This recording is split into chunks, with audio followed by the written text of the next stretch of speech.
Hello Exiles, it's Betta-ah again, bringing you an update on my Spectral Throw Raider. So, compared to my last video, what's changed is I've acquired a new claw here. It's got 300 LE DPS on it and a little bit of attack speed. I managed to harvest craft the extra accuracy rating per quality on it, which helps us a great deal in getting our accuracy up some more. Over here, we managed to pick up a really good Chaos Raise ring, as I was lacking in Chaos Resistance. As you can see here, it's only -9 now, which kind of helps a lot in terms of us having an At-Series promise as well. We get that extra 35% Chaos Raise as well, which means we're no longer in the negative, so it's less dangerous and it feels a lot smoother when encountering Chaos mobs. And also on the ring, we got some extra life. On our other ring, I opted to go for curse enemies with conductivity on hit, so we gain an extra amount of damage on the build. But not only that, it also frees up us from having to manually cast the curse while we're mapping. And then my amulet has not changed yet. I cannot find one that is equal to this or that is better at the moment. We'll have to wait later on into the league. For the helmet, I am now using a rat's nest for the extra critical strike chance and the attack speed. The evasion rating is also a bonus here, giving us a little bit more extra defense. As you can see, we're on 28% chance to evade attacks now, which is somewhat decent, but not the best. Right, then for our shield, we got a new one that's got Chaos Raise and some ailment avoidance with a little bit of life and cold resistance to help us out on capping that. Then for my boots, I just found this random pair of boots and lab enchanted it, and I got lucky by getting damage penetrates 8% of enemy elemental resistances, which helps out a little bit more in terms of damage. And then for the belt over here, we replaced our old belt with one that's got a little bit more strength and life loss recovery rate as well. So not that much of a big change from our previous belt. Now for our gloves, picked up a pair that's got some more attack speed and a lot more accuracy to help bump up our accuracy rating. So we now have a 99% chance to hit enemies. Right, then I changed over here into a granite flask to help out on survivability, because when I do get hit, I take too much damage, and this just helps it feel a little bit more tanky, I guess you can say. Then now we also have an At-Series promise for the extra elemental damage as chaos, but not only that, as mentioned, the extra chaos resistance and the chaos damage leeches as life is a bonus as well. On my life flask, I now have got immunity to bleeding, seeing as though in the skill tree over here by Crystal Skin, which I've unspec'd now, I had the corrupted blood cannot be inflicted on you. However, I felt that freeing up these points and moving them into clusters was a lot more worthwhile. Right, moving on to the skill tree anyways. As you can see, I am now into my cluster jewels here. I've got this large cluster with Smart the Weak and Wind Up, which gives us extra attack damage, but most importantly, Wind Up gives us a chance to gain a power charge on non-critical strike, which helps us gain even more critical strike chance, as we are currently lacking in critical strike chance. As you can see over here, currently only have about 33% crit chance, and when we're all flasked up and we have our power charges, we're at about 70% chance, which is still a decent amount for this amount of investment into the build so far. Right, then I've got this medium cluster here with R2R and Streamlined, mostly for the increased projectile damage, which helps bump up our damage a bit more in maps, and it makes it feel a bit smoother clearing big areas with the projectile speed too.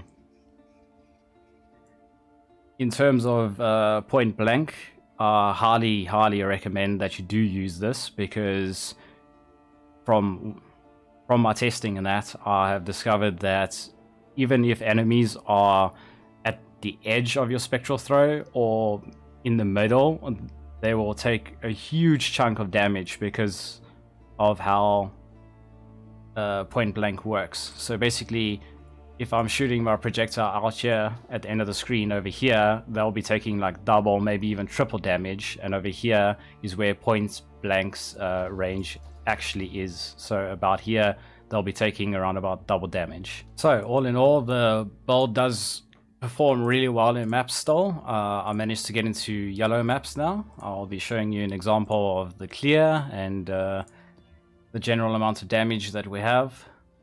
This is perfect. In terms of how much damage we're doing right now in yellow maps, I'm not too sure if the build will survive for doing higher tier maps like your T13s, T14s, and T15, T16, and so forth. But as you'll see now, our damage is still pretty good, I'd say. I mean, I think the total amount of investment I've put into the build now is maybe, I think it's about 15 at max 20C.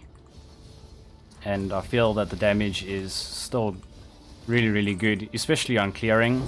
It's nice and smooth. But you'll see when we get to some of the rare enemies that they are rather tanky still. And we do struggle with them a little bit.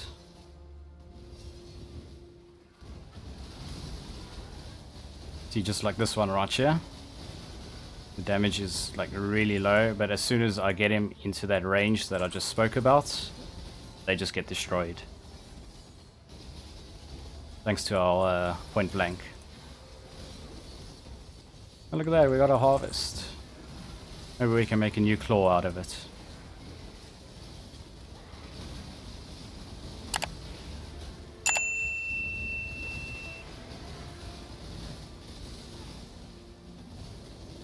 Yeah, I am happy how the build's performing so far.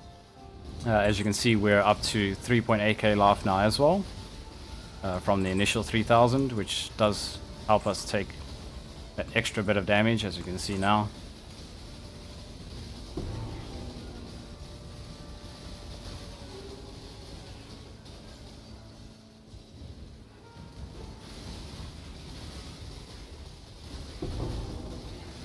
Oh! Okay, I did not expect to die there. Well, as you can see, we cannot face tank our enemies. Anyways, let's just pretend that that didn't happen, guys.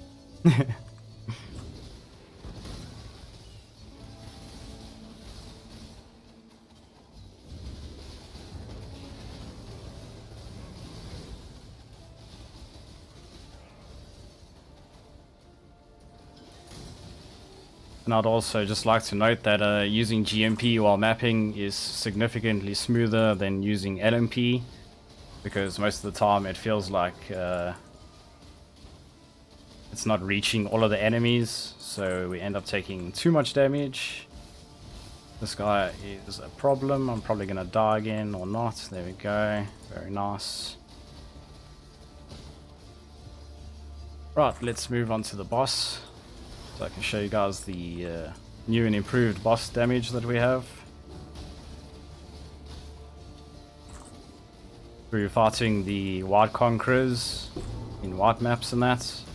I did not really have a problem at all,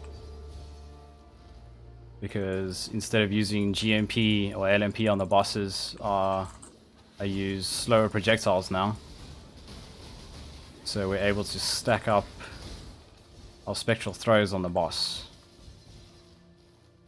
Right, so over here we just swap out GMP for our slower projectiles, and we go into the boss room, down our totem, All Spectral throw, and we unleash our damage on him. There we go, and he's dead. So overall, the damage is actually really good on bosses. However, during mapping, it feels like it falls off, which I will be looking to improve further. So, what are my thoughts on the build currently? My thoughts currently on the build will be that it is still performing how I expect it to. However, as I mentioned previously, it is starting to fall off now going into yellow maps, especially on the clearing. As you could see, it was actually struggling to clear those big packs of monsters, even though my damage is rather high at the moment, and I have a 300 LE Claw 2. I'm not too sure how else to improve the damage, but to get a crit medium cluster over here, and then maybe we can move into another large cluster here, maybe dropping this frenzy node and some of these nodes here, so we can pick up some extra critical strike chance and multiplier via large and medium cluster over here. Also, in terms of our auras, we are able to further level our precision thanks to this nice node here with our accuracy mastery. It gives increased mana reservation efficiency, which helps us to free up some more extra mana while our cost of our spectral throw is pretty high, and I expect on a 6th link that it's going to get even higher. Speaking of 6 links, I also plan to get a 6 link chest, maybe one that's got crit chance to attacks. However, they are looking pretty expensive at the moment, so we'll see about that. I think I will be replacing the rat's nest for a stock Conjures, simply just because we need that extra amount of life, and I reckon it'll bump us to just about 4,000 life then. I can replace my boots maybe in a ring. Yeah, there's a few things that I need to chop and change, but all in all, it seems like the build might actually be a dead build, but I'm not going to give up on it just yet, and I will keep on trying to make it work, and I'll let you guys know how it goes in the next update video. Otherwise, I'm also starting a new build as a witch necromancer with zombies, which I'll maybe later transition into specters. However, you guys will see an update video on how that's going in terms of my leveling and everything else. I'll break it down so you guys can follow it if you'd like. Okay, cool. I think that's about it.